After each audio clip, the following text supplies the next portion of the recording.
사도신경 시리즈 말씀, 오늘 성도의 교제 두 번째 말씀을 전합니다. 사도신경의 결론은 이렇게 시작합니다. 나는 성령을 믿으며 거룩한 공교회와 성도의 교제. 지난 시간 말씀 기억하시죠? 여기 성도의 교제는 성도의 교제의 중요성입니다. 그것을 믿습니다로 이 사도신경은 마무리됩니다. 그래서 사도신경의 결론은 단순히 그냥 신앙을 고백하는 정도의 수준이 아니라 예수의 재림을 준비하는 교회와 성도들의 신앙 고백입니다. 그냥 신앙 고백이 아니라 재림하시는 예수님을 맞이하기 위해서 교회와 성도들이 함께 신앙 고백하는 겁니다. 예수의 재림을 준비하는 성도들은 두 가지를 힘써야 되는 거죠. 하나는 성령 충만, 그리고 또 다른 한 가지는 거룩한 공교회에서 성도의 교제가 중요합니다. 성도 여러분, 말세 우리가 다시 오실 예수님을 영접하려면 개인적인 성령 충만과 함께 교회 공동체에서 함께 교회를 세워가는 성도의 교제가 반드시 필요합니다. 교제 무시하시면 안 돼요. 성도의 교제는 친교가 아닙니다. 이건 신앙생활입니다. 성도의 교제는 믿음 생활입니다. 교회는 예배하고 기도하는 것도 중요하지만 성도의 교제도 말세의 믿음을 지키며 다시 오실 예수님을 영접하기 위한 신앙생활입니다. 그래서 성도의 교제가 사도신경, 신앙 고백에 들어가 있는 겁니다. 우리는 지난 시간에 성도의 교제란 무엇인지, 어떻게 해야 되는지 두 가지 말씀을 먼저 들었습니다. 성도의 교제는 항상 말씀과 기도가 중심이 되어야 됩니다. 그래서 성도는 말씀을 가지고 첫 번째로 교제를 해야 된다는 거죠. 왜냐하면 성도의 교제의 목적은 말씀대로 사는 거예요. 근데 혼자 못 살아요. 같이 살아야 됩니다. 이 땅에서 말씀대로 살기 위해서 서로가 동역자가 되기 위해서 성도는 서로 교제해야 됩니다. 예배만 드리고 사라지지 마십시오. 같이 교제하셔야 돼요. 말씀이 기준이 되지 않은 교제는 대인관계일 뿐입니다. 성도의 교제의 기준은 말씀이 되어야 됩니다. 두 번째로 성도의 교제는 서로 기도하기 위한 교제가 되어야 된다는 거죠. 성도의 교제는 반드시 예수님의 이름으로 모여야 됩니다. 내가 높아지면 안 돼요. 내 얘기, 내 과거 얘기, 내 옛날 얘기, 내 자랑 얘기, 내 경험 얘기, 내 우울한 얘기로 성도의 교제를 하지 마세요. 예수의 이름으로 모여야 됩니다. 예수의 이름으로 모인다는 것은 예수의 이름으로 기도하기 위한 모임이 되어야 된다는 뜻이죠. 따라서 성도의 교제는 말씀을 통해서 함께 기도의 제목을 찾고 서로의 기도의 제목을 나누고 함께 기도하는 모임이 되어야 됩니다.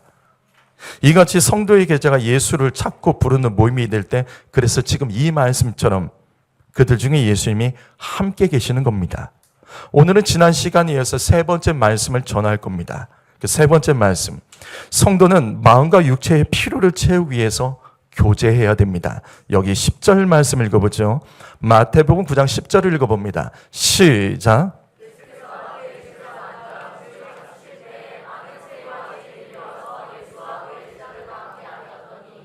오늘 말씀은 예수님께서 세관에 앉아 있었던 세리 마태를 제자로 부르신 말씀입니다.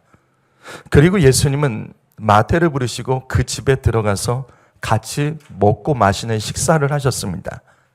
이때 마태는 자신의 주변에 있는 다른 세리들, 죄인들을 초청해서 함께 식사를 합니다. 이때 주님은 그들의 마음과 육체의 필요를 채워주시면서 영적 교제까지 지금 이 자리에서 먹고 마시면서 같이 이어졌던 겁니다. 여러분, 예수님은 이 땅에 오셔서 금식 기도만 강조하지 않으셨습니다. 예수님은 이 땅에 오셔서 금식만 하지 않으셨다고요. 주님은 다른 사람들과 함께 먹고 마시며 교제하는 것을 아주 중요하게 여겼습니다. 예수님께서 사람들과 얼마나 자주 어울려 먹고 마시며 교제를 하셨는지, 먹는 것을 절제하고 금욕 생활을 강조하던 바리새인들, 이들은 이게 이해가 되지 않은 거예요. 그래서 예수님의 성도의 교제를 이같이 욕했습니다. 누가복음 7장 34절을 보시면 바리새인들은 예수님을 향하여 먹기를 탐하고 포도주에 취해 있는 분처럼 예수를 조롱합니다. 잘 먹고 잘 마신다. 예수와 그 무리들은 잘 먹고 참 잘 마신다. 조롱하는 거예요.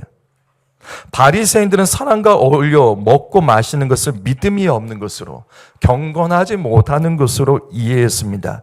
그렇지 않습니다. 여러분, 예수님께서 이 땅에서 행하신 첫 번째 기적이 뭐죠? 예수님의 첫 번째 기적이 뭐죠? 그렇죠. 요한복음 2장에 가나안 혼인잔치에서 물을 포도주로 바꾸셨습니다. 그런데 그 말씀이 굉장히 신기합니다. 요한복음 2장 3절과 4절을 보시면 예수님 분명히 말씀하세요. 이때는 예수님의 기적이 나타날 때가 아니에요. 아직 때가 아니라고 말합니다. 이때가 기적을 행하실 타이밍이 아니라고 주님께서 분명히 말씀하셨어요. 그런데도 결국 물로 포도주를 만들어주는 기적을 행하셨습니다. 왜일까요? 왜죠? 왜죠? 분명히 이때 기적을 행하는 것은 하나님의 뜻이 아니었어요. 주님의 때가 아니라, 기적이 나타날 때가 아니었다고요. 근데 왜 행하셨죠?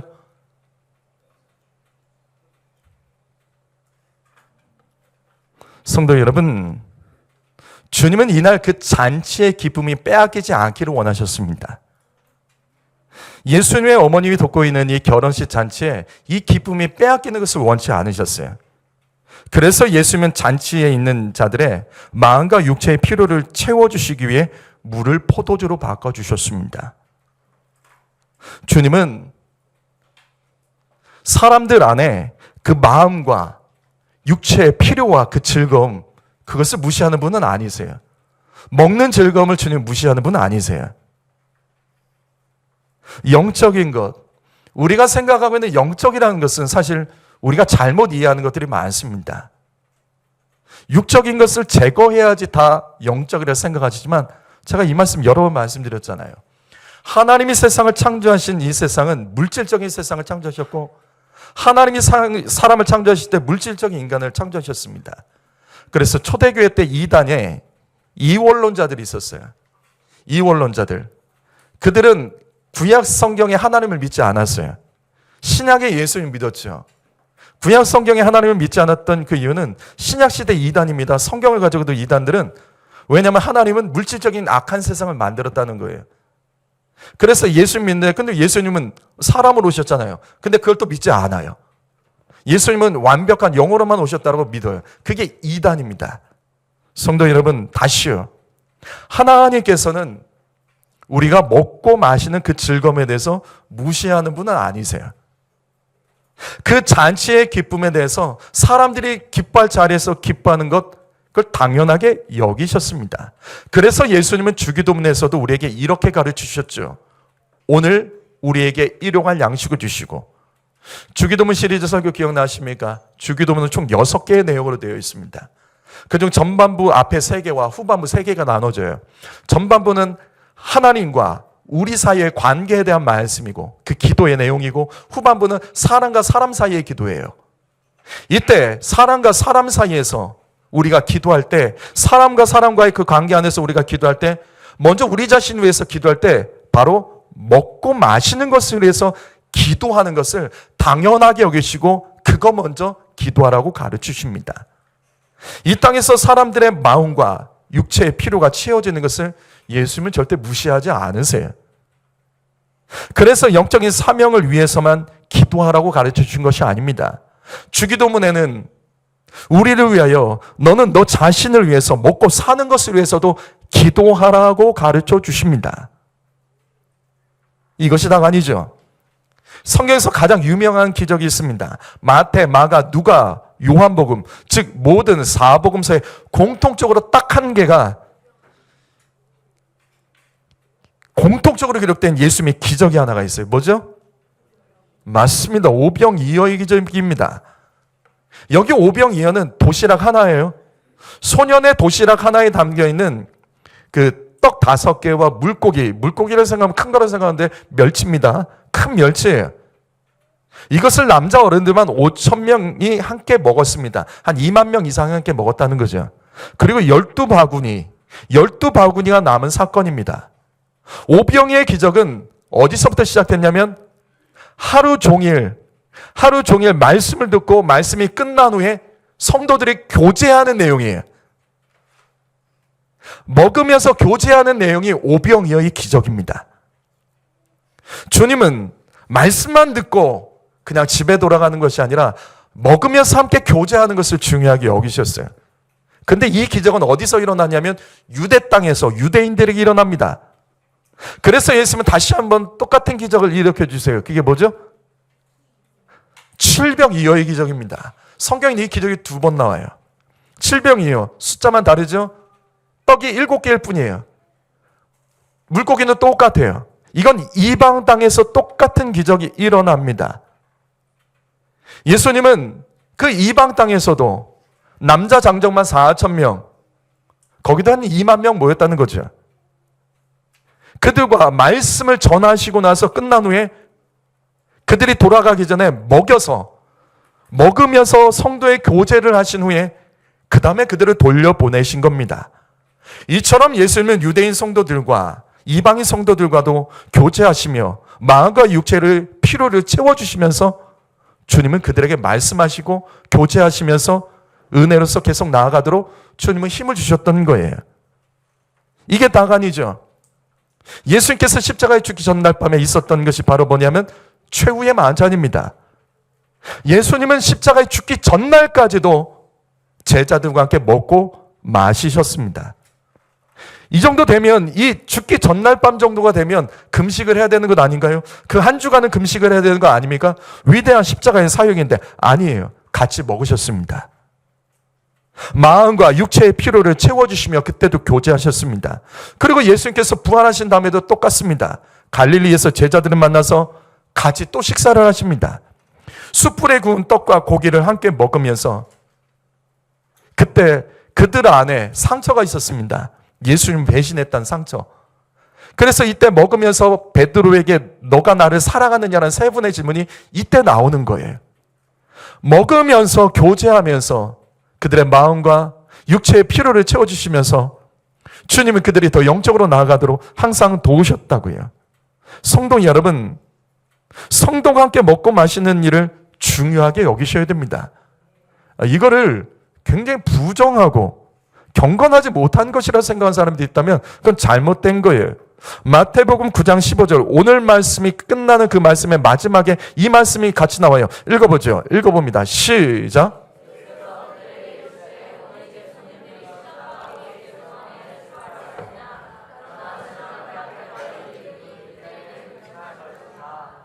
오늘 말씀에서 예수님이 세리와 그 죄인들과 식사를 하며 교제할 때 바리새인들은 경건하지 않는다며, 바리새인들과 함께 금식에 참여하지 않는다며 비난한 겁니다. 그러자 예수님은 함께 먹어야 될 때가 있고 금식해야 될 때가 있다는 것을 분리해서 말씀하십니다. 성도는 항상 금식만 하는 자들은 아니에요. 먹어야 될 때가 있습니다. 교제를 할 때는 먹어야 됩니다. 마음과 육체의 피로를 채우며 교제하는 것도 영적인 일, 하나님이 원하시는 일이라는 것을 가르쳐 준 겁니다. 그래서 예수님의 가르침을 받아서 초대교회가 처음 시작될 때 성도의 교제가 처음부터 성도의 교제는 아주 중요하게 시작이 돼요. 말씀 볼까요? 사도행전 2장 42절입니다. 읽어봅니다. 시작.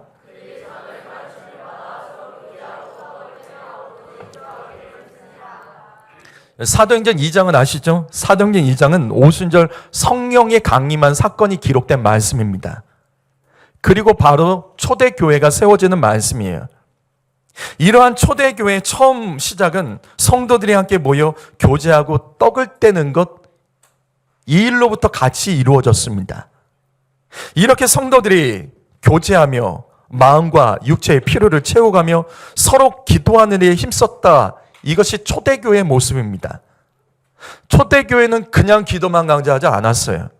성령 충만하게 해서 우리 기도만 하자 그러지 않았다고요. 성도들이 함께 먹으며 마음과 육체의 피로를 채우는 일도 중요하게 여겼습니다. 그래서 이 말씀 다시 보시죠. 아주 중요한 구절 있죠. 뭐냐면 성도들이 사도의 가르침을 받아서입니다.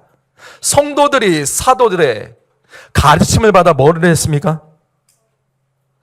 성도들이 사도들의 가르침을 받아서 뭐를 해요? 서로 떡을 떼며 교제합니다. 무슨 말이냐면 말씀 그대로 보세요. 사도들은요, 성도의 교제를 가르쳤어요. 초대교회는 기도만 가르치지 않았습니다. 성도의 교제, 그것도 가르쳤습니다. 교회 안에서 성도가 어떻게 교제해야 되는지, 먹으면서 함께 교제하는 것을 가르쳤습니다. 그래서 초대교회는 성찬식만 있었던 게 아니에요. 애찬식도 같이 있었습니다. 그래서 신약 성경을 보면 성찬식 내용과 애찬식 내용이 헷갈려하는 분들이 계신데 두 개가 같이 나와요. 성찬식만 있었던 것이 아니라 애찬식이 있습니다. 그래서 고린도 교회를 향해서는 성찬식 때 떡과 포도주를 먹잖아요. 그 말씀 가운데 이런 말씀이 있죠. 너무 많이 먹는 사람이 있었다는 거예요. 성찬식 때 떡과 포도주가 있는데 배고프다고 너무 많이 먹는 거예요. 그래서 그렇게 하지 말아라. 너 애찬에 많이 먹어라. 그 내용이 성경에 나와요. 이처럼 성경은 우리에게 먹고 마시는 것, 성도가 마음으로 위로받고 먹고 마시면서 육체의 필요를 채우는 것, 이거는 신앙생활의 한 부분이라는 것을 가르치고 있는 거예요. 우리 교회는 이 애찬을 중요하게 여기죠. 제가 교회 처음에 왔을 때부터 정말 애찬을 중요하게 여깁니다. 대신교회는 잘 먹고 잘 예배하고 잘 기도하는 교회입니다. 우리 교회는 식사가 진심인 분들이 많으세요. 정말 식사가 진심인 분들이 많으세요. 그래서 아주 주방이 풍성하죠. 그래서 다른 교회와 달리 제가 여러 교회를 있어 봤지만 진짜 잘 먹는 교회예요. 그리고 그걸 아주 준비하는 걸 기뻐하는 분들이 계세요. 그러다 보니 이런 분도 있었어요. 교회가 너무 먹는다. 진짜로. 교회가 너무 먹는다. 그 돈 아껴서 선교해야지. 교회가 너무 먹는다. 비판하면서 진짜로요. 다른 교회 가신 분도 계십니다. 이게 이해가 되세요? 있어요. 있습니다. 성도 여러분, 교회에서 성도들이 교제하며 함께 먹는 거 비난하면 안 됩니다. 아껴서 선교해야지. 맞아요. 그거 틀리다고 말하는 건 아닙니다. 하지만 성도들이 함께 모여 먹고 마시며 교제하는 것, 이거는 신앙생활의 한 부분입니다. 성도가 함께 먹고 마시는 것은 성도의 교제이며 잘 먹고 잘 마시는 것도 선교의 한 부분이에요. 왜냐하면 누군가는 교회에서 애찬을 통해서 마음이 열린 분이 계세요. 진짜로요. 교회 와서 밥 먹고 교회가 너무 좋다라고 하는 분이 계세요. 그래서 우리 교회 나오신 분도 계세요. 육체의 힘을 얻어서 더 예배하고 기도하며 사명 감당하는 분 계십니다. 우리는 코로나를 겪으면서 우리는 배웠어요. 뭘 배웠냐면 코로나를 통해서 예배만 못하는 것이 아니라 뭐도 못해요? 성도 교제도 못합니다. 신기하죠? 코로나 때 예배만 맡긴 게 아니라 성도의 교제도 맡깁니다. 그래서 성도가 먹으면서 교제하고 싶어도 금식을 할 수밖에 없는 날은 언젠가 온다는 거예요.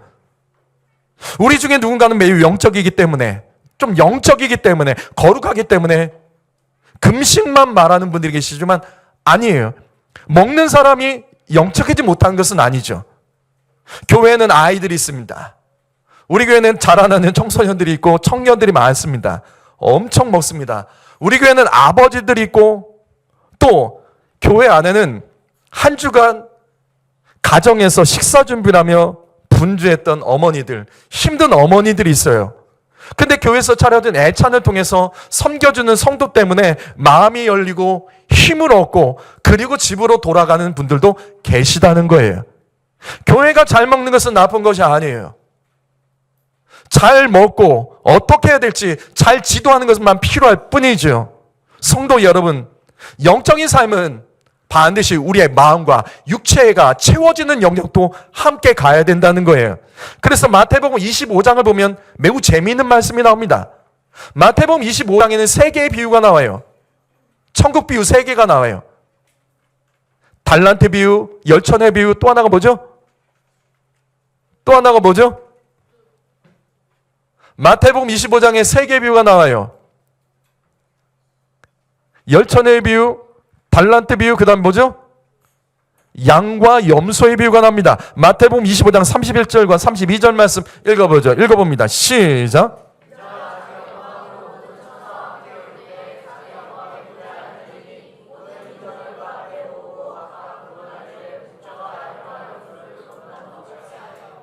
마태복음 24장은 말세에 대한 장이고 마태복음 25장은 이 천국에 대한 말씀, 천국 비유 세 가지가 나옵니다. 그중 마지막이 지금 이 양과 염소의 비유예요.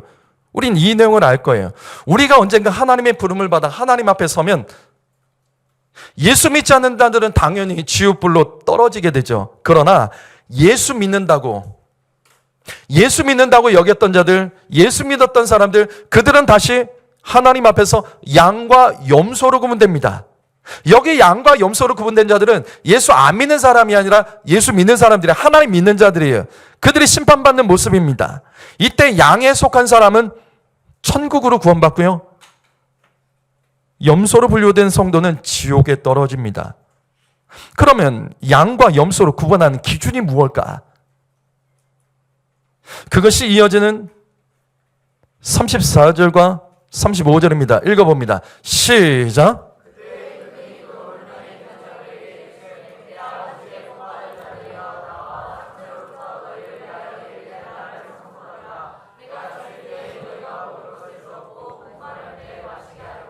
자, 보시죠. 주님은 양에 속한 자, 즉 예수님을 영접하고 천국에 들어갈 자의 기준 중에 가장 첫 번째로 이렇게 말씀하십니다. 신기하죠? 주님께 먹을 것과 마실 것을 대접했다라고 말합니다. 그래서 너희들은 천국에 들어갈 자라는 거예요. 그러자 좋지요. 양에 분류된 성도들이 좀 당황을 해요. 우리가 언제 주님께 먹을 걸 줬지? 우리가 언제 주님께 마실 걸 줬지? 그래서 질문합니다. 마태복음 25장 37절 말씀. 대답하되 주여 우리가 어느 때 주께서 줄이신 것을 보고 음식을 대접했고 목마른 것을 보고 마실 것을 우리가 마시게 했습니까? 주님, 우리가 언제 주님께 먹을 것과 마실 것을 대접했습니까? 이렇게 되물어요. 그러자 예수님이 하셨던 말씀이 뭐죠? 그러자 주님께서 하신 말씀이 뭐죠? 여기 내 형제 중에 지극히 작은 자에게 하나에게 한 것이 내게 한 것이라. 여기 지극히 작은 자 누구죠? 많은 목회자들이 이 말씀을 잘못 해석하죠. 가난한 자를 섬기고 구제하는 것. 이 말씀을 근거로 가난한 자를 섬기고 구제하는 것을 말하는데 그렇게 따지면 이 말씀은 구원이 선행과 구제로 구원받는다는 말이 되겠죠. 그래서 그건 아닌 거죠. 맞죠? 구원은 선행과 구제로 받는 것이 아닙니다. 그래서 이 말씀은 가난한 자를 향한 선행과 구제를 가리키는 말씀이 아닙니다. 자, 이 말씀을 그럼 해석해 보죠. 지극히 작은 자. 이 말씀의 핵심은 지극히 작은 자가 아니에요. 거기 앞에 있는 구절을 같이 보셔야 돼요. 내 형제 중에입니다. 내 형제 중에 지극히 작은 자. 너희 안에 지극히 작은 자. 너희 안에 가난한 자라는 뜻이 아니에요. 여기 지극히 작은 자는 이 성경마다 이 복음서마다 저자마다 가지고 있는 신학이 있습니다. 이 구절에서 강조하는 그 의미가 있어요. 마태복음에는요, 마태복음 신학에는 지극히 작은 자에 대한 이 구절이 계속 반복돼요. 앞에서도 계속 나와요. 그럼 지극히 작은 자는 가난한 자를 말하는 것이 아니에요. 지극히 작은 자는 마태복음에서는요, 제자를 말합니다. 예수의 제자를 말해요. 그래서 이것은 여기서 지극히 작은 자, 내 형제 중에 지극히 작은 자는 오늘날 목회자와 성도를 가리킵니다. 교회를 말하는 거예요. 성도 여러분, 교회에서 목회자들과 성도들과 많이 교제하셔야 됩니다. 주님을 위해서 수고하는 목회자와 심령의 가난함으로 예배하며 목회자를 도와 교회를 세워가는 성도들과 교제하셔야 됩니다. 함께 먹고 마시며 그들의 육체를 필요를 때로는 채워주며 도와주셔야 됩니다. 주님이 말씀하신 내 형제 중에 지극히 작은 자, 주님을 위해 헌신하는 목회자, 겸손히 자기를 낮추며 충성하는 성도들, 이런 자들을 도와주십시오. 내 믿음으로 그냥 내 믿음만 지키지 마시고 지극히 작은 자들을 도와주셔야 돼요. 예수의 제자된 자들을 도와주셔야 돼요. 그들의 편이 되어주십시오. 그들과 교제하며 그들을 섬겨주시고 그들과 함께 같이 천국 가야 됩니다. 그래서 마태복음 26장 41절과 42절을 보시면, 자, 이번엔 왼편에 있는 자들, 염소에 대한 자들의 말씀입니다. 자, 읽어보죠. 읽어봅니다. 시작.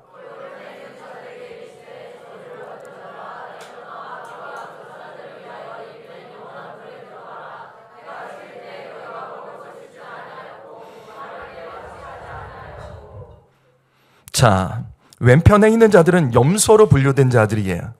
이들은 마귀와 함께 지옥불에 던져지게 됩니다. 그럼 왜 이들은 지옥에 던져질까? 주님은 이들을 향하여 내가 줄일 때 먹을 것과 마실 것을 주지 않았다라고 말씀합니다. 다시요. 여기 먹고 마시는 것을 가장 첫 번째로 주님 말씀하세요. 자, 그러자 염소에 속한 자들도 억울한 거예요. 왜 억울하냐면 이어진 44절 보면, 주님 우리가 언제 그랬습니까? 만약 주님이 굶주리고 계시다면 우리가 가만히 있었겠습니까? 주님이 목말라시면 가만히 있었겠습니까? 헐벗었으면 가만히 있겠습니까? 감옥에 갇혔으면 우리가 가만히 있겠습니까? 우리가 주님이 그렇다면 우리가 당연히 주님을 섬겼죠. 다시요. 그래서 이 말씀은 불신자에 대한 말씀이 아니에요. 불신자들에 대한 대상의 말씀이 아니에요. 하나님 믿는 자들, 예수를 믿는다고 여기는 성도에게 주신 말씀이에요. 자신들이 언제 주님을 그렇게 했냐라는 겁니다. 자신들은 주님을 잘 섬겼고 언제든지 섬기려는 마음이 있었다는 걸 주장하는 거예요. 그러나 이때 하나님은 이렇게 말씀하십니다. 마태복음 25장 45절 말씀, 내가 진실로 너희에게 이르노니 지극히 작은 자 하나에게 하지 않은 것이 내게 하지 않은 것이다. 이번에도 하나님은 지극히 작은 자를 강조하시죠. 성도 여러분, 우리는 이 말씀을 통해서 이기적인 믿음, 나만 생각하는 믿음, 내가 편한 대로 믿는 믿음, 하나님은 그 믿음 인정하지 않으세요. 공동체의 믿음 가지셔야 돼요. 나 하나님 잘 믿어. 나 금식도 잘하고, 난 기도도 잘해. 아니요. 공동체 안에서 믿음을 가지셔야 되는 거예요. 성도가 서로 교제하며 필요한 것이 있는 사람을 도와주고 그래서 같이 천국 가게 하는 자가 천국 갑니다. 들은 말씀 가지고 성도가 교제하며 하나님의 뜻을 분별하며 나의 믿음을 점검하고 이때 함께 먹고 마시면서 다른 사람들의 마음과 육체를 필요를 채워주는 자, 그 섬기는 일을 하는 사람, 그 쓰임받는 자, 주님 그 사람을 잊지 않는다는 거예요. 성도 여러분 부탁드립니다. 남들이 섬기는 거 받아만 먹지 마십시오. 아까워서 그런 게 아니에요. 그거 언젠가 하나님 앞에 가서 심판의 내용 될 수 있습니다. 누군가 나를 섬기고 있을 때 좀 부족하다고 지적하지 마세요. 그럼 나는 뭘 하냐고요. 우리 안에 지적 잘하는 사람들이 있어요. 정말 지적 잘해요. 아주 정확하게 지적해요. 맞아요. 그 지적 맞아요. 그러나 지적은 예수 믿지 않는 사람들이 더 잘합니다. 차라리 부족하면 부족한 부분을 내가 더 채워주면 되는 거예요. 왜 그것밖에 못하냐가 아니라 그것밖에 못하는 사람이 있다면 그 이상을 할 수 있도록 내가 부족한 걸 채워주는 것이, 그것이 맞지 않을까요? 그게 오늘 이 말씀입니다. 성도들보다 나보다 더 지치고 나보다 힘든 사람도 이 안에 있습니다. 성도 여러분, 지금 이 안에도 지치고 힘든 분 계시죠? 그런데 티내지 않고, 우리 안에는 정말 티내지 않아요. 말하지 않아요. 표정으로도 나타내지 않아요. 힘들고 지치는데도 믿음 지키며 기도하며 다른 사람 잘 섬기는 사람 있어요. 우리 알 거예요. 누군지 알 거예요. 그런 사람이 있다고요. 그런데 어떤 사람은 조금만 힘들면 자기 거 다 나타내요. 조금만 마음의 힘 상하면 다 나타내요. 아니라고요. 아니라고요. 누군가는 섬기는 자가 있다고요. 누군가는 성도의 교제가 마음과 육체의 힘을 얻도록 돕는 사람이 있고 누군가는 힘 빠지게 하는 사람도 있다는 겁니다. 그럴 수 있지가 아니에요. 주님은 그걸 다 보고 계신다는 거예요. 믿음은 공동체로 가야 됩니다. 믿음은 공동체로 가지 않으면 우리는 내가 잘하고 있는지 착각해요.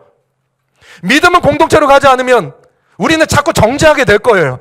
못한 것만 볼 거예요. 정말 그 사람이 못했다고 생각하십니까? 그 사람이 안 하는 것을 다른 일 하고 있을 수 있잖아요. 근데 그걸 못 보는 거예요.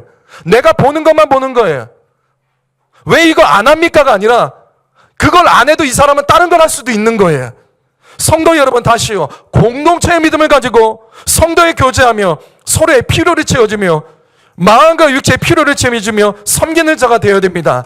내일 체육대회예요. 지방에서 여러 교회들이 함께 모여 체육대회 합니다. 이거 어떻게 해야 되죠? 그래요. 선수가 중요하죠. 선수가 중요합니다. 선수 잘해야 되죠. 아니에요. 음식이 더 중요합니다. 아닌 사람 있으세요? 음식이 더 중요합니다. 선수만 먹어요? 응원한 사람도 먹어야죠. 먹어야지 힘이 나죠. 먹으니까 즐겁죠. 선수가 중요하다면 내일 선수만 가시면 돼요. 선수가 중요하면 선수만 가면 돼요. 그래서 말하잖아요. 우리 중에도 말하잖아요. 나는 운동하지 않는다. 나는 뭐 가서 할 것이 없다. 그래서 안 간다. 아니죠. 내일은 체육대회가 아니라 성도가 교제하는 날입니다. 우리는 운동회로 모이는 것이 아니라 체육대회라는 주제를 가지고 성도가 교제하기 위해서 모이는 겁니다. 운동하는 사람들은 운동하세요. 응원하는 사람들 함께 하시자고요. 그들을 먹일 사람들은 또 함께 하시면 준비해 주십시오. 선수는 몇 사람입니다. 근데 응원하는 사람은 다수예요. 배고프면 함께 먹고 마시며 우리는 성도의 교제를 그 시간에도 할 수 있는 거예요. 운동만 하는 게 아니라고요. 거기에 모여서 성도들이 다른 성도들과 함께 오랜만에 모여서 야외에서 같이 대화도 할 수 있겠고 커피도 마실 수 있겠고 과일도 먹을 수 있겠고 거기를 돌면서 산책도 할 수 있겠고 여러 가지를 할 수 있어요. 다시요. 내일은 운동회지만 운동하는 날이 아니에요. 성도의 교제의 날입니다. 사랑하는 성도 여러분, 그래서 이것을 할 때 운동하는 사람에게만 다 맡기지 마시고 체육대회 현장에 가서 우리가 교제할 수 있는 자리를 만들 때 그 자리를 잘 세팅하는 것들 도와주세요. 그리고 다 끝나면 그것을 같이 정리하는 일도 끝까지 같이 하고 성도 교제를 해주십시오. 지극히 작은 자들을 그렇게 섬겨야 되는 겁니다. 이렇게 성도가 교제하면서 한 마음, 한 육체, 한 심령이 될 때 우리는 서로의 구원을 도와주며 서로의 구원을 지켜주고 함께 천국 가게 되는 줄 믿습니다. 부탁드립니다. 내일 특별히 싸우지는 말아주십시오. 우리 여태까지 체육대 하면서 항상 이런 얘기 했죠. 어느 교회 가니까 항상 싸웠다. 어느 교회가 시비 걸었다. 어느 교회 싸움 딱 있더라. 어쩌면 다른 교회에서도 우리 교회 그렇게 말할 수 있어요. 우리는 우리끼리니까 너무 좋으니까 우리가 서로 편들고 막 그러니까 소리 내니까 우리는 좋지만 딴 교회에서도 욕할 수 있어요. 저 교회 싸움 딱 있더라. 누구더라. 저 사람 또 왔다. 싸우지 마세요. 싸울 일 있으면 우리 이수영 장로님께 가서 얘기하세요. 저분 혼자서 다 하시도록. 한 사람이 해야 돼요. 여러 사람을 달려들면 이게 더 싸움 나요. 하지만 어떤 일이 터지면 한 마음은 되어주십시오. 한 마음은 되어주십시오. 오늘 말씀 정리해야죠. 요한계시록 3장 20절입니다. 읽어봅니다. 시작.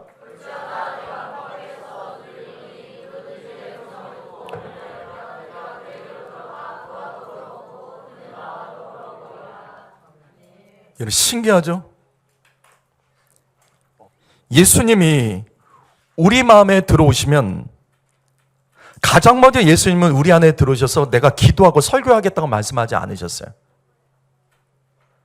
뭐라고 말씀하시냐면 같이 먹고 마시겠다. 내가 너와 더불어 먹고 마시겠다라고 말씀하십니다. 무슨 말씀이냐면 주님은 우리 안에 교제하기를 원하세요. 그래서 주님은 성도가 교제하는 것을 기뻐하십니다. 다시요. 성도의 교제가 부족할 수 있어요. 여러분의 기관에서 말씀 나눔 가면 은혜가 안 될 수도 있어요. 또 어떤 사람이 계속 혼자 말할 수도 있겠고, 또 어떤 사람이 계속 딴지 걸 수도 있겠고, 또 어떤 사람이 삐져 있을 수 있어요. 여러분 그때 도와주세요. 도와주세요. 아, 난 그래서 거기 안 가. 아, 난 거기 안 가. 가면 맨날 싸워. 가면 뭐 할 거 없어. 만 심심해. 그러지 마세요. 성도의 교제는 반드시 하셔야 되는 거예요. 이거는 신앙 고백 안에 딱 들어가 있잖아요. 부족하면 도와주세요. 부족하면 여러분께서 채워주세요.